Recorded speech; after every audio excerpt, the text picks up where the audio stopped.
Parenting Paused here with Leslie Potter. And this week, we're going to talk about a saying that we have in Purejoy. It's talk to the feelings, not the story. Now, we are such a intellectual culture, conceptual culture. So we have tons of stories about what happened in our lives, our memories, what we think is going to happen in the future. And yet often those stories are driven by feelings. Now, it can be vice versa. I don't think they've ever really quite figured out if you have the story first or the feelings first, but we're going to play with the feelings this week. So when your children come in, let's say they've had a hard day at school, and they come in and they start telling you the story about Billy hit Johnny, and then the teacher didn't do that, and then the teacher yelled at them, and then they didn't do so-and-so, and they get into this big dramatic story. It's very easy to join them and collude, as we say, which means join in with their story. And then we can get all upset. And especially with preschoolers, let me tell you, if we ask every one of those preschoolers the story of the day, it would be very, very different. So that's why we don't really put a lot of stock in the story in Purejoy, but we do put stock into the feelings. And one of the ways we talk to those feelings is to say, well, of course that was hard for you. Or of course you didn't like it when Johnny or Billy hit Johnny. And of course you wish the teacher would have done something different. Because we're talking to the feelings. We're not agreeing with the story. We're not saying that was so bad and that teacher shouldn't have done that. And I'm going to go down there right now and I'm going to talk to that teacher and make sure that that never happens again. That would be talking to the story. But if we're talking to the feelings, we can say, because we can sense those feelings coming through, right? Of course, that was hard. You didn't like that. You wanted it to be different. So when we do that, it's like the feelings begin to calm, because the energy of the feelings is what is driving the story. And it's really hard as parents because we really get caught up in the stories. Of course, we want our children to be okay. Of course, we don't want things to happen at school, and they do. And yet, I'm going to support you this week in just talking to the feelings. Now, the best part about this is doing this for yourself also. When you're making up all kinds of stories about my kid doesn't listen to me, my kid's never going to, make it in life because they're disrespectful, and I shouldn't let them talk to me like that, and everybody's going to think I'm bad. All of these are stories.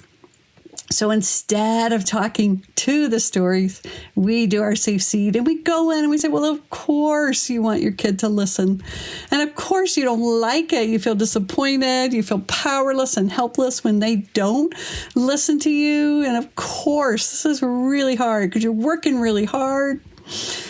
And as those feelings relax down, my experience and everybody I've worked with in Purejoy then starts to come to a deeper reality. And the reality is our children are not out to emotionally threaten us. They're not out to get us. They're usually in their own world. They're doing their own thing. They're young. They're not able to pull themselves out of games sometimes and listen to us. I always laughed with my daughter because I wouldn't ask her to do anything until I needed her to do it right now. It was really funny when I started noticing that. Instead of asking her, or like I would ask a friend and I would say, well, when are you available? And when could you help me? Man, when I would go up to her room and I wanted that dishwasher unloaded, it was right then. Right in that moment. And I had very, very little space.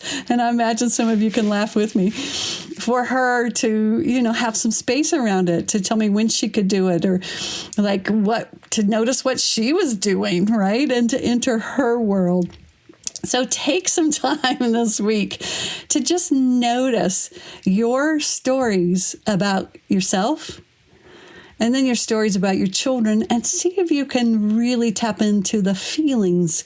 And often the negative stories, the feelings that drive our stories, are feeling helpless, feeling powerless, feeling rejected, feeling abandoned, all those things that are so incredibly hard to work with inside. And yet, if we just talk to the feeling, oh, sweetheart, of course you want your kid to listen to you. And of course you didn't want to yell at your kid. You love your child. And of course you're working so hard to take care of everyone. And you wish they would just turn around and look at you. Of course you do.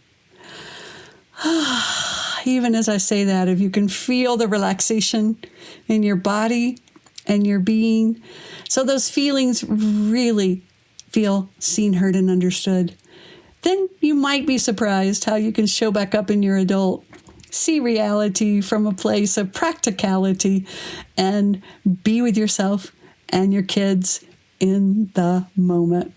All right, lovies, I hope you have a great week this week. Check out purejoyparenting.com if you want more information on offerings, our blog. We have lots of fun things over there. Podcast is there, so you can listen to more of these. But please go hang out. Come and join us, Facebook, Instagram, and we will talk with you next week.